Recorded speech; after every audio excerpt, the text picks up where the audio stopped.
दोस्तों, जैसे ही लगा कि कोरोना गया, लीजिए नया वायरस आ गया जिसका नाम है ओमिक्रॉन। अब ये वायरस की शुरुआत कहां से हुई, कैसे हुई, कितना ये खतरनाक है, आइए इस वीडियो में जानते हैं इसके बारे में। वीडियो शुरू करने से पहले अगर आप हमारे चैनल पर पहली बार आए हैं तो चैनल को सब्सक्राइब कर लीजिएगा। चलिए वीडियो शुरू करते हैं। दुनिया भर के वैज्ञानिक कोरोना वायरस में हो रहे इन बदलावों पर लगातार नजर बनाए हुए हैं। शोधकर्ता एक्सपर्ट्स की ये समझने में मदद कर रहे हैं कि कैसे कोरोना के कुछ स्ट्रेन अन्य के मुकाबले तेजी से फैल रहे हैं और ज्यादा लोगों को संक्रमित कर रहे हैं। वो ये भी समझने का प्रयास कर रहे हैं कि अलग अलग कोरोना वैक्सीन कैसे इन अलग अलग स्ट्रेन पर असर करती हैं। सबसे पहले बात करते हैं ओमिक्रॉन नाम क्यों। SARS-CoV-2 के वेरिएंट का नाम ग्रीक अल्फाबेट के नाम पर रखा गया है, लेकिन ग्रीक अल्फाबेट में ओमिक्रॉन से पहले दो अक्षर NU और XI आते हैं। इन दोनों को छोड़ने के पीछे दो कारण बताए गए हैं। NU का उच्चारण न्यू से मिलता जुलता था, जबकि XI अक्षर चीनी राष्ट्रपति शी जिनपिंग के नाम से मिल रहा था, जिस पर चीन आपत्ति जता सकता था। इसीलिए NU और XI को स्किप करते हुए नए वेरिएंट को ओमिक्रॉन नाम दिया गया। अब बात करते हैं ये वायरस कितना खतरनाक है। ब्रिटेन के एक शीर्ष स्वास्थ्य अधिकारी ने चेतावनी देते हुए कहा कि इस नए वेरिएंट के खिलाफ वैक्सीन के प्रभावी होने की संभावना करीब करीब कम है। हालांकि ऑक्सफोर्ड विश्वविद्यालय के structural biologist professor James Naismith ने कहा है कि ये बुरी खबर तो है, लेकिन ये कयामत का दिन आने जैसी बात नहीं है। हालांकि उन्होंने ये भी चेतावनी दी है कि यदि ये वेरिएंट अधिक तेजी से फैलता है तो ये ब्रिटेन तक पहुंच जाएगा। उन्होंने ये भी बताया कि इसके फैलने की क्षमता समझना उतना आसान नहीं है जितना कि एमिनो एसिड के प्रभाव को। उन्होंने कहा कि ये कितना फैलेगा ये इस बात पर निर्भर करेगा कि म्यूटेशन कैसे एक साथ काम करते हैं। शोधकर्ताओं की सबसे बड़ी चिंता ये है कि ये वायरस चीन के वुहान से निकले मूल वायरस से बिल्कुल अलग है।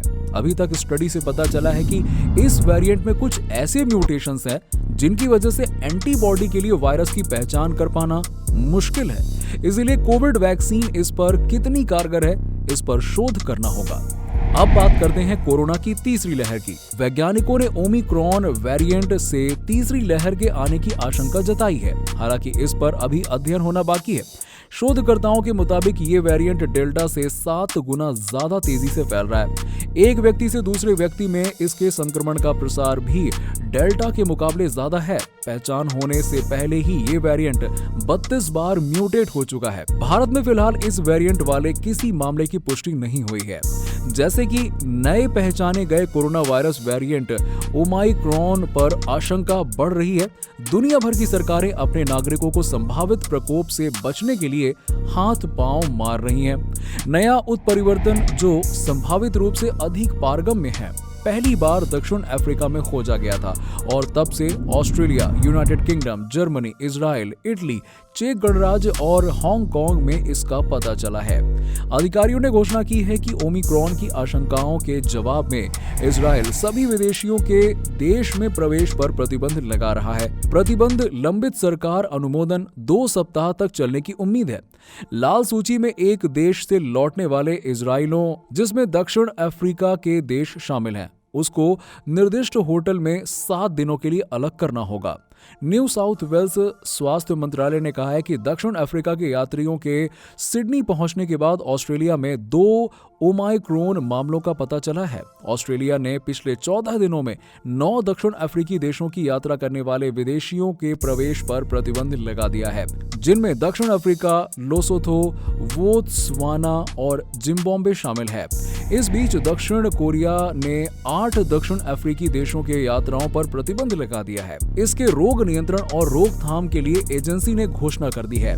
एजेंसी ने कहा है कि दक्षिण Africa, Botswana, Namibia, Zimbabwe, Lesotho, Eswatini, Malawi और मोजाम्बिक के यात्रा करने वाले विदेशी नागरिकों के दक्षिण कोरिया में प्रवेश पर प्रतिबंध लगा दिया है। इसमें कहा गया है कि उन देशों के नागरिकों के लिए वीजा जारी करना अगली सूचना तक निलंबित कर दिया गया है। दोस्तों, इस वेरिएंट का पता लगने के बाद से पूरी दुनिया में दहशत का माहौल है। लोग इस नए वेरिएंट के बारे में बहुत कुछ जानना समझना चाहते हैं, लेकिन ओमिक्रॉन के सटीक व्यवहार के बारे में अभी तक कुछ ज्यादा जानकारी नहीं मिल पाई है।